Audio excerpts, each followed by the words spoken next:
Hello, welcome. Welcome, everyone. We're going to get started in just a couple of minutes here. Going to wait for folks to come in. Hello, everyone.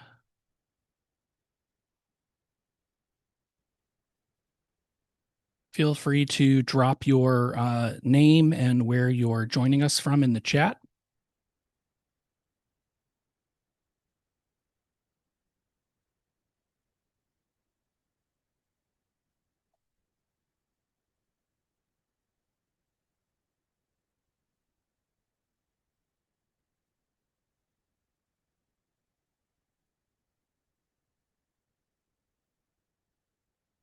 A lot of East Coast representing California, Portland in the house. Welcome. Virginia, New Jersey, Maryland, Michigan. I see Chicago and Oak Park. I'm joining you from Chicago myself. Milton, Delaware. Hello, New York City, Boston, Wisconsin.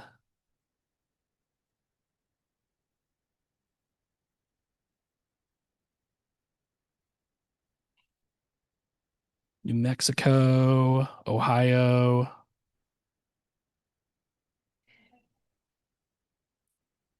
All right, just going to give it one more moment here to let folks join.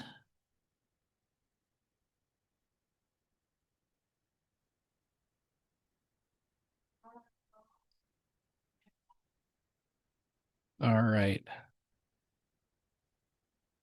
All right. Thank you so much, everyone, for joining. Hello, and welcome to Compassion and Choices Medical Aid in Dying Action Center's webinar on accessing medical aid in dying. I'm Patrick Donges, Digital Engagement Director at Compassion and Choices, the nation's oldest, largest, and most active nonprofit dedicated to improving care, expanding options, and empowering everyone to chart their end-of-life journey. So before we begin, I appreciate your attention to a few details that are going to help you get the most out of our program today. Live closed captioning is available in Spanish and a variety of other languages by selecting the closed captioning icon in Zoom. That's the icon you can see on your screen there, and you should be able to access in your Zoom instance. Looks like a CC. It says show captions.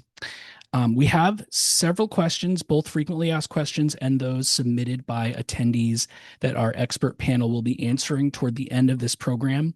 If after today's program you still have a question related to accessing medical aid in dying or end-of-life healthcare options in general, please call our free and confidential Call Compassion helpline. It's at 800-247-7421, and we'll work to get you an answer to your question. We'll be repeating that number as we go through the webinar, so don't rush to jot it down now.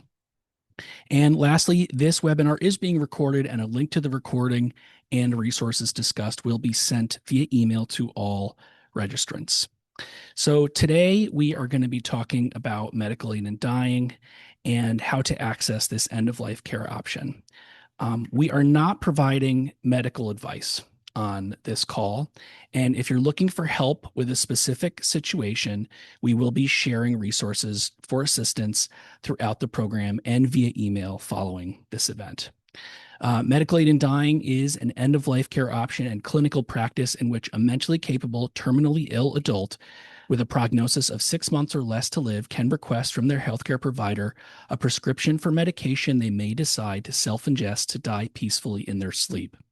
Ensuring that medical aid in dying is available as an end-of-life healthcare option alongside hospice, palliative care, and other established practices is part of the gold standard of patient-directed end-of-life care. Medical aid in dying was first authorized in Oregon in 1997.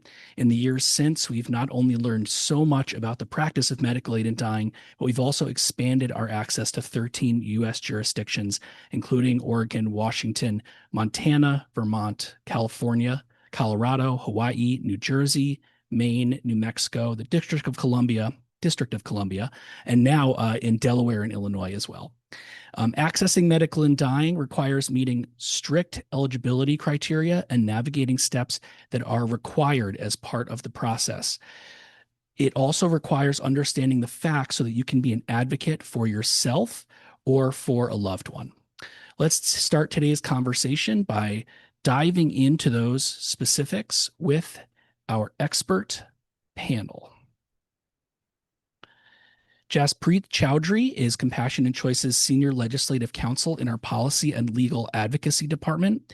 And Jessica Empeño is National Director of Clinical Engagement. Welcome to Jaspreet and Jessica. And if you could please introduce yourselves and let folks know about your work as it pertains to medical aid in dying. Jessica, why don't you start? Happy to. Hello, everyone. It is a pleasure to be with you this afternoon. My name is Jessica Empeño, and as Patrick said, I'm the National Director of Clinical Engagement and Education with Compassion and Choices. My work really focuses on supporting healthcare professionals across the country in not only navigating end-of-life care options and how to support their patients, but making sure that they have the resources and the tools that they need to feel confident and comfortable in supporting a patient through medical aid in dying. And I am a social worker with advanced certification in hospice and palliative care. I've been in practice for over 25 years, and I come to you from Southern California. And Jaspreet, welcome. Thanks, everybody. My name is Jaspreet Chowdhary. I'm Senior Legislative Counsel in our Policy Department. I enter the medical aid in dying space by working on I'm working on proposed bills, reviewing statutes, working with advocates and other colleagues in other departments to ensure that language in bills that eventually become statutes are clear and precise as possible to ensure access. I'm really excited to be here. I work closely with Jessica and Patrick, as well as colleagues in other departments, to ensure that all the work we do comes from a multi-pronged interdisciplinary approach so that everything that we do honors the stories and experiences of advocates and ensures that our end-of-life movement continues to grow and be as inclusive as possible. Awesome. Thank you both so much. Jaspreet, can you tell us more about the eligibility for medical aid in dying, the requirements to access the law? Sure thing, Patrick. And I want to emphasize that these eligibility requirements have not changed since the Oregon law was first authorized almost 30 years ago. And so those requirements are: the person has to be an adult, 18 years or older, have a terminal illness with a prognosis of 6 months or less to live, be mentally capable of making their own healthcare decisions, and be able to administer the medication through an affirmative, conscious, voluntary act to ingest it. It's important to note that self-administration does not include injection or infusion via a vein or any other parenteral route by any person, including the healthcare provider, family member, or patient themselves. It's also really important to note that advanced age, disability, and chronic health conditions alone are not qualifying factors for medical aid in dying. Great, thank you. And you mentioned that there is a requirement that the individual requesting access to medical aid in dying be terminally ill and able to make their own medical decisions. What does this mean for somebody who might be living with Alzheimer's disease or another form of dementia? So first, I want to talk about what it means to be mentally capable or have mental capacity. And by that, we mean the technical definition. It means that an individual requesting medication has the ability to make and communicate an informed decision. What we mean by that is that the individual is able to understand and explain the benefits and the risk of a particular healthcare decision.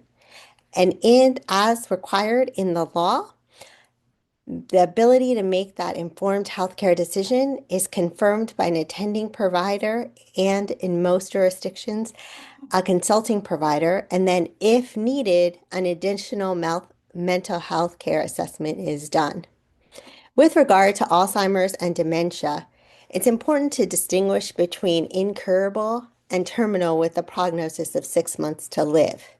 There are some diseases that are incurable, but do not reach terminal with prognosis of 6 months to live until later in the disease process.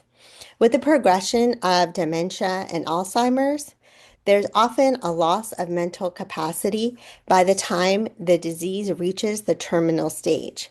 And because of that, often people with dementia or Alzheimer's are not eligible to utilize medical aid in dying. More information on this, including eligibility criteria and the ability to make informed healthcare decisions, are available in our policy book, which we're going to link in the chat. And that policy book is also available on our website.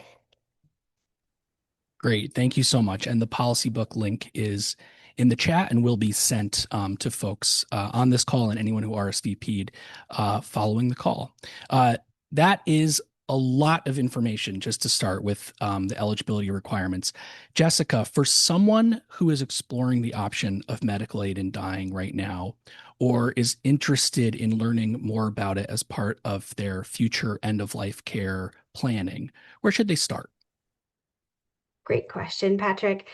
So really, this webinar, this conversation, connecting with compassion and choices is the perfect place to start. Too often we see people that avoid conversations about the end of life and discussing what you hope for, your preferences, as well as the things that you want to avoid, making sure that you understand what's happening with your disease and what you can expect with the progression, what your wishes are, even, what brings meaning to your days is the most important thing that you can be doing and should be doing right now, regardless of your health condition, regardless of your age. Those are the most important things that you can be doing. Because you want to keep in mind that medical aid in dying is a part of the care at the end of life. And it is something that is meant to complement other aspects of your care, other treatments, other options for palliative support, for pain management, for hospice care. And the other important thing is we want people to understand their options. We want people to feel empowered to ask questions, to have these conversations. And so when people have accurate information and they understand what's available to them, then they're better able to engage in those thoughtful conversations with their loved ones, with their family, with their medical team. And that allows them then to make decisions that are aligned with what matters most to them. So, my number one advice is ask questions, gather information, make sure you understand what's happening with your disease progress. What are your treatment options? What is likely to be effective? Don't be afraid to initiate those very open and frank conversations. Let your care team, let your family, let your support system know that this is something you want to talk about and you want to talk very openly and frankly about it. And when you think about your healthcare team, think about them truly as a team, right? Not just your physician or not just the nurse practitioner or the physician's assistant that you might see for your regular routine visits. If you have others that are part of that team, maybe you have a social worker or there's a care manager or a doula that should also be part of those conversations. And you want to ask them if medical aid in dying is something that you think you might be eligible for, something that you're considering in the future when you do become eligible, ask them and be specific. Ask them if they will support your wish. And if they say that they can't or they're not sure, maybe you want to offer to share information with them, some of the resources that we offer at Compassion and Choices. If you're enrolled in hospice and you're already under the care of hospice, perfect. Talk to your hospice team. The last important element I want to make sure people know too that you can be doing right now is to then document your wishes. So having those conversations are super important, but also documenting them and being clear and specific. So using your state-specific advance directive form. If you're living with a serious illness, we recommend also completing a POLST or a MOLST form. There's information about those on our website as well. And when you complete those forms, or if you already have them done, please update them, pull them out, dust them off. Advanced directives are not something that are meant to be tucked away and kept for safekeeping. So make sure they're current, that they reflect your wishes, and then share them. Share them with everyone. Give your healthcare team a copy. Make sure the surrogate decision makers that you choose as a part of those conversations and that process also have a copy. And those are some of the best things that you can be doing right now, whether medical aid in dying is something that you're looking for or not. That is such good advice, and it is something that I live in a multi-generational house with my mother-in-law, and something that she did recently was kind of get all her ducks in a row. And so I encourage everyone to look at your advanced care directives, think about what you might want for end-of-life care. If you're unfamiliar with some of the tools we have available, we have such an amazing suite of tools and resources at Compassion and Choices. I'm going to link the end of life decisions guide and toolkit in the chat so that you can check it out and share it with others. One of the greatest gifts you can give, in my opinion, is once you've done the work on your own end of life care planning, advanced directives, to go and spread the word to your friends and family about doing that for themselves and help them out. Jessica, you mentioned documenting your wishes, which of course is that important first step toward getting care that's aligned with your personal values and beliefs. But when it comes to medical aid in dying, can someone put their wish for medical aid in dying specifically in their advance directive? This is a good question and definitely a commonly asked question. So here's what I tell people that ask us that question. While it's a good idea to include your wish for medical aid in dying, as well as your wishes for other aspects of your end of life care, it's a good idea to include it in your advance directive so that your wishes are clear and documented and can be part of serving as a guide for the conversations that you're having. But an advance directive does not replace making the request for medical aid in dying at the time you become eligible. So that's the key. It's not until a person becomes eligible, meeting all those eligibility criteria, that they can make that formal request. So it's not something that you can ask for in advance. It is not something that can be initiated on your behalf. So your healthcare agent, your surrogate, a family member, no one else can choose medical aid in dying for you, even if it's in your advance directive. It has to come from you. And that is one of the core important parts about medical aid in dying, is that this is a patient-directed, patient-guided process from beginning to end. And that beginning starts with the request. Great. Thank you for those details. I'm watching the chat as we go, and there's a lot of information and chatter there. I just want to ensure everyone that one, we will be answering some of those questions that you're posting as we go through the our Q&A today, and then two, we will be sharing resources with you, and including our Call Compassion line. So I see a lot of chatter about residency requirements. We're getting there. I appreciate everyone. You've clearly been paying attention to your emails and information that Compassion and Choices has been putting out over the last few years. Earlier, I shared those states where medical aid in dying has been authorized. And Jaspreet, now we have more to add to the list. Can you talk more about those states and those residency requirements and how it works for people who don't live in jurisdictions that have authorized medical aid in dying, but might be considering traveling in order to access that care option? Sure. Patrick, do you think it would be helpful for me to name all the authorized jurisdictions or talk about the ones that were authorized in 2025? Well, I could go ahead and post the jurisdictions, all of them in the chat, and then So I um think they just got posted in the chat. So oh, I'll just say that in the 2025 we had an exciting a banner year, as some would say, where both Illinois and Delaware were authorized. Delaware went into effect January 1st of this year. Illinois is going to go into effect, I believe, in September of this year. We're working hard on implementation and helping to ensure that access comes soon and is medical aid in dying is available to all who would like it. With regard to residency, there is no residency requirement in Oregon, and Vermont. And because Montana does not have a statutory construct, which means that there is not a law in Montana that establishes a framework for medical aid in dying, folks may know or remember that Montana was authorized through a court decision. So technically, because of that, Montana does not have a residency requirement. There's been questions a lot about how to establish residency and what's needed.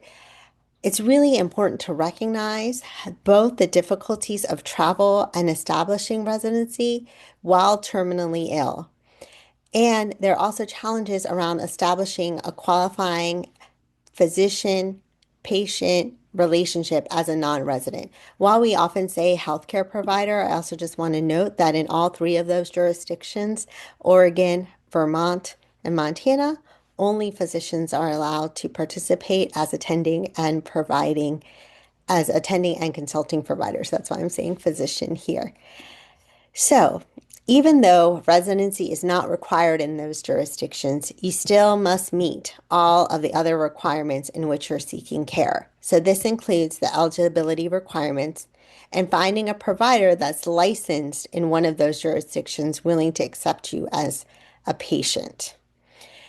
The doctor must be physically located and currently practicing in the state. It's not sufficient for your doctor to maintain a license to practice in the state, but not be located in or practicing there. More information can be found at the Medical Aid in Dying Residency Restrictions page. That's part of the CNC website, and that page is going to be linked in the chat. Patrick, are there any additional things I should say or any additional follow-up that you've noticed that would be helpful? Well, I did want to speak to a lot of folks asking about New York, and we do have our National Director of Legislative Advocacy, Elizabeth Armijo, in the background here, so she can correct me if I am off base on this. But my what I know about New York is that the governor, Kathy Hochul, has indicated that she plans to sign the bill once there are amendments approved by the legislature. And at last check, late last week, the New York State Senate had those amendments on their ready list, meaning they're ready to bring them to the floor. And we expect that they will progress through the Senate and the Assembly, and then that the New York law will be signed early this year and go into effect 6 months after signing. Thank you, Elizabeth. She just commented in the chat as well. So we, and also, if you are interested in the latest updates, I should say, on on our legislative campaigns, I just posted a link to our upcoming webinar next week, next Thursday, same time, same network here on Zoom, where we'll be talking directly with Elizabeth on updates over the last month, the first month of the 2026 legislative session, and where we stand as far as authorization and defense of end-of-life care options. So we have some lightning round questions here, and I'm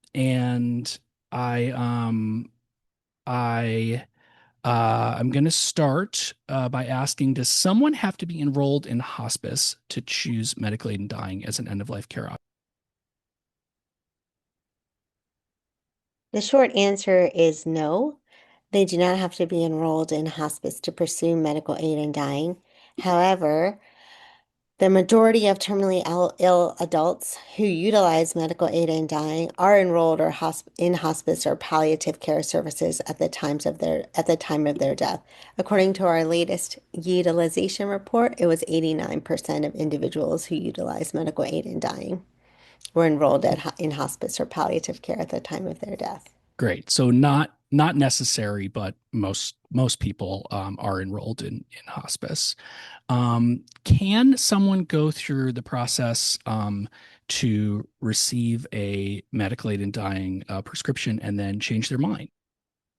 Yes, absolutely. And that is really the basis of medical aid in dying, being this patient-controlled, patient-directed process is a patient can change their mind at any time for any reason. They don't need to notify somebody if they choose not to take the medications. That is their choice. And we do know from data across the states that reported that that's not an uncommon experience. Not everybody that completes the medical aid in dying process consumes the medications and as a result dies. Okay, great. Thank you. Is any pharmacy able to prepare uh, medications for medically and dying prescriptions? Yeah, and I see in the chat there are a lot of questions about the medications. So a couple of important points. To your question, no. Aid in dying medications can only be and must be prepared by a compounding pharmacy. So there is no Walgreens, CVS, commercial-based pharmacy that can complete this. The reason is that aid in dying medications are a special formulation. It's a combination of different medications. Now, the important thing, we get a lot of questions from people wanting to know what the medications are. Are they pilled? Are they crushed? All of these different things. So there is actually no law that stipulates what specific medications are used for aid in dying. That is a very specific and individualized conversation with the prescribing clinician based on the patient, their condition, how they're going to self-administer the medications. Are they swallowing? Are they using a feeding tube? What are the different options that we need to consider? And what's happening with their body and how will their GI tract be able to absorb the medications? So the prescription that ends up being sent to the compounding pharmacy is customized for every patient, is very specific and unique. And that's why we don't have just a very specific, clear list of the medications that are involved in aid in dying. Makes sense that it's on a case by case, since that's most medicine is personalized in that way. Exactly. What does the death certificate say when someone dies after utilizing medically and dying? So the death certificate lists the underlying illness as the cause of death, and death certificates for medical aid in dying comply with guidelines provided by the Centers for Disease Control and Prevention. So as I said, when a terminally ill person dies using medical aid in dying, the underlying terminal disease is listed as the cause of death.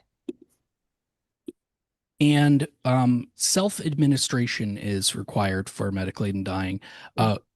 Is there someone who has to be present? Does anyone else have to be present in order for someone to self-administer this medication? And can someone assist in this administration? Yeah, this is a great question.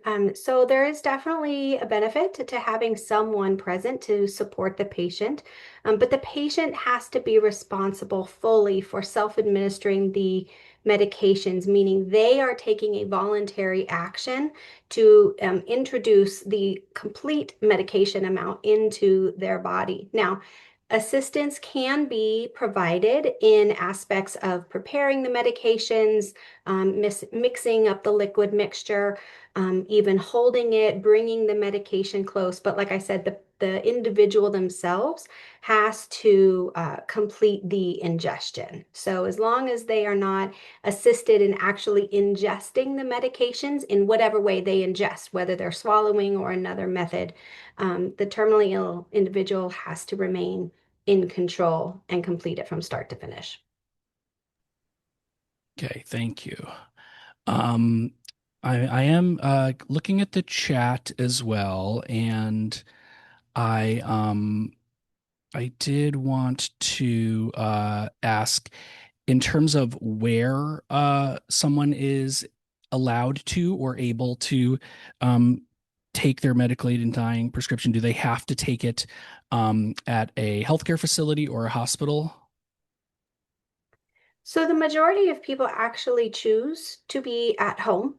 That is where most people prefer to be. And as Jaspreet mentioned, most of them are under the care of hospice. Now, this is based on the states where we have data reporting. So not all states collect data in the same way and not all issue reports in the same way. But based on what we know, We also know that not all healthcare facilities will allow somebody to ingest medical aid in dying on their premises. A lot of hospitals do not. Residential care facilities tend to vary greatly. So, but the bottom line to your question is no, most people are at home. Thank you. So, as I noted at the top of the call, we're not going to be answering questions for specific cases on this call. And if you have a question about specifics related to your looking or you or a loved one looking to access medical aid in dying or any patient-directed end-of-life care option, we will be sending along information for our Call Compassion helpline. It's free, it's confidential. It can be accessed via phone, and someone will be back in touch with you. So we have a Q&A. These are questions that folks sent in over the last several weeks. And I'm going to start with this question. Where and how can medical aid in dying be obtained without requirements of imminent terminal illness and residency? And frankly, the answer for without requirements of imminent terminal illness, the answer is it cannot, correct? That's part of the requirements.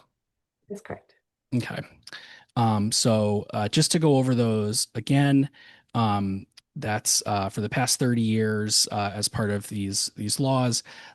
Those looking to access medical aid in dying must be an adult, 18 years or older, have a terminal illness with a prognosis of 6 months or less to live, be mentally capable of making their own healthcare decisions, and then be able to self-administer that medication through a voluntary act to ingest it.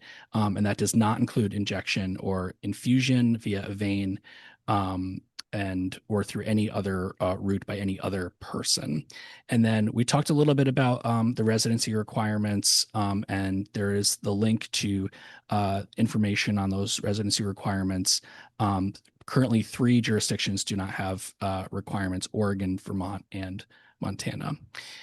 Is there a directory of physicians with expertise in medical aid in dying? So this is a tricky question. One, because we encourage people to work with their own healthcare and their existing healthcare providers for a number of reasons. There are a lot of benefits for working with a team that you already know, that knows you. It avoids the hassle of, trying to find somebody. And, medical aid in dying is a part of the care that we hope they will be providing to you at the end of life.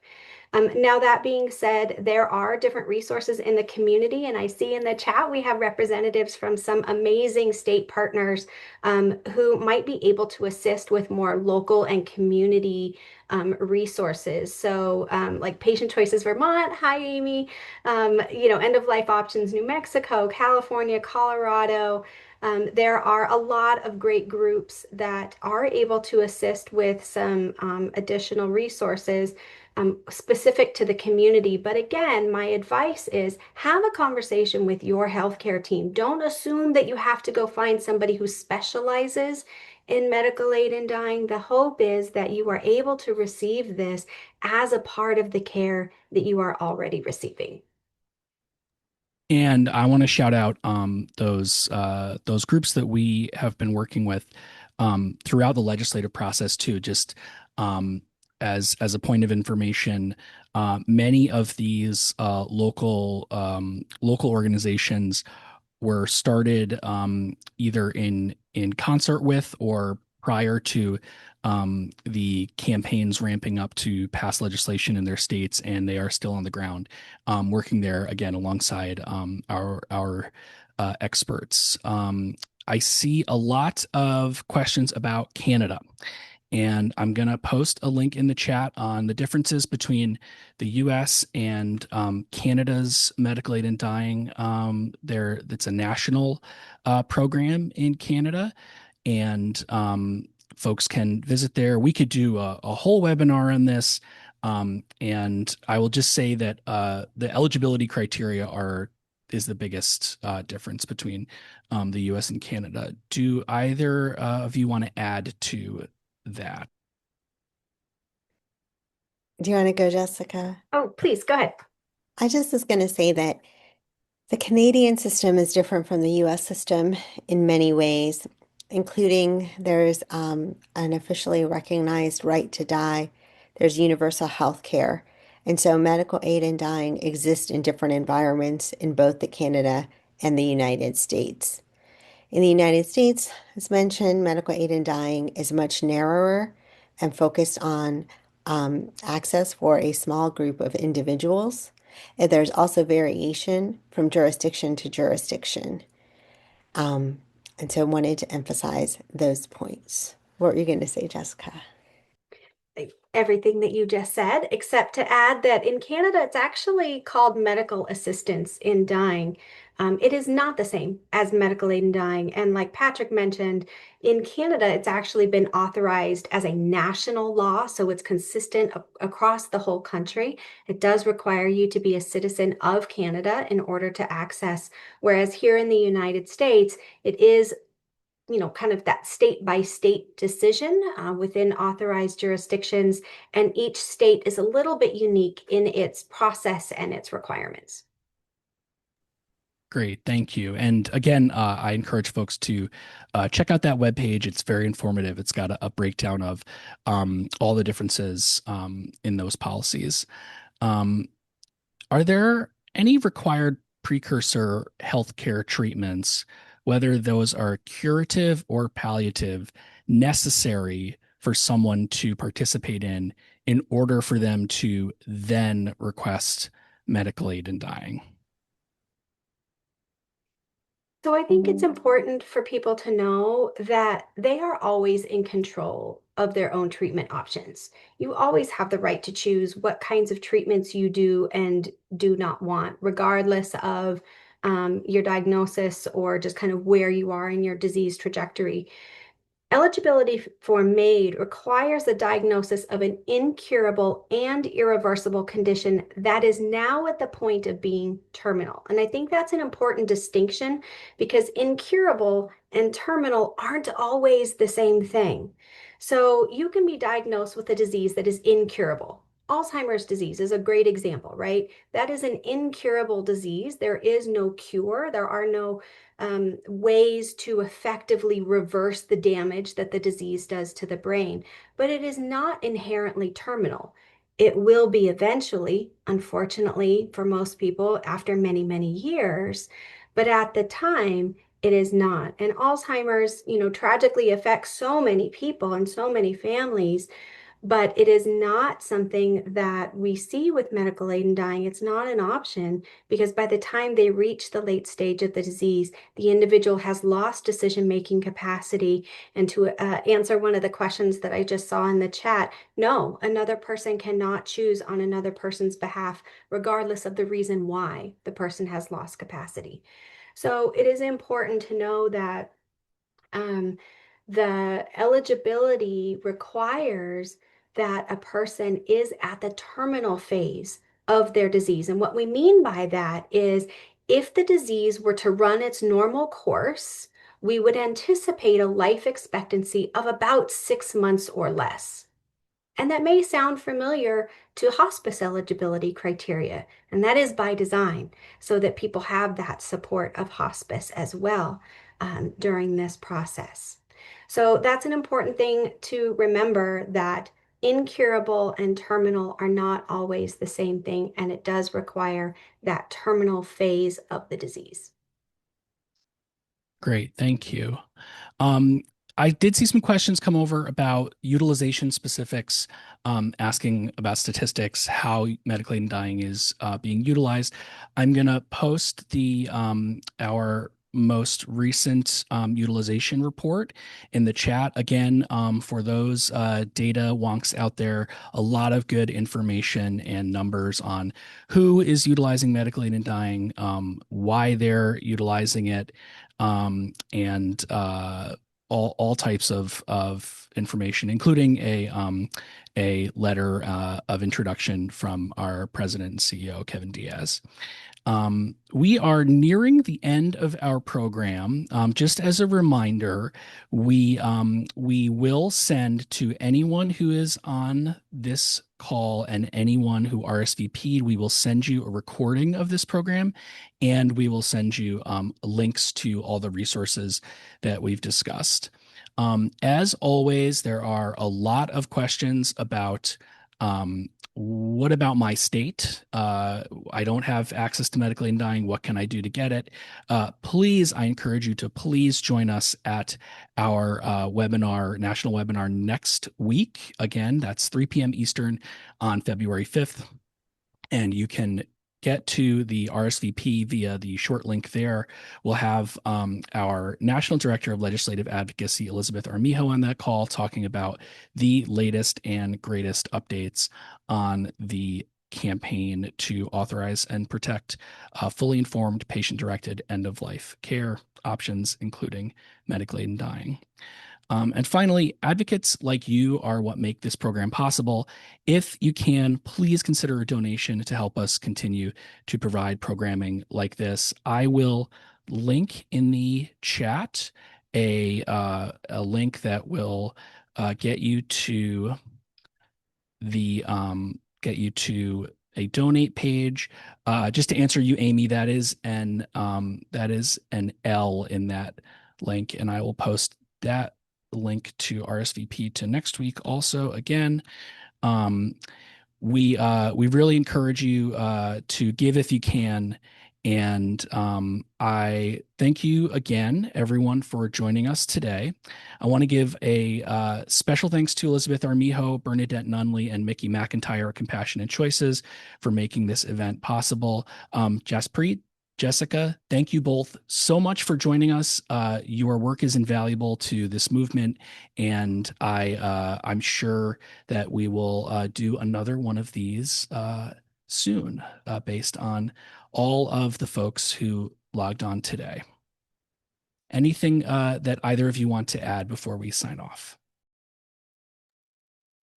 I just wanted to say that even though we have focused a lot on medical aid and dying laws and talked about legislative campaigns and laws that have recently been authorized and are working on implementation now, that the movement and the work is happening all across the country, including with normalizing conversations about what you want at the end of life, including having discussions at your dinner table, expanding the community who engages in this, and that is all part of the end of life movement too. And so while we talked about a specific part of it, all of it is important. And so the work is happening all across the country, and I'm proud to be part of it and excited to continue to grow and work in the end of life movement space.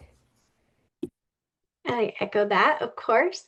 And also just want to acknowledge that, the medical aid in dying process is a multi-step, complex process. There is very strict eligibility criteria, intentionally, because we want to make sure that folks are protected.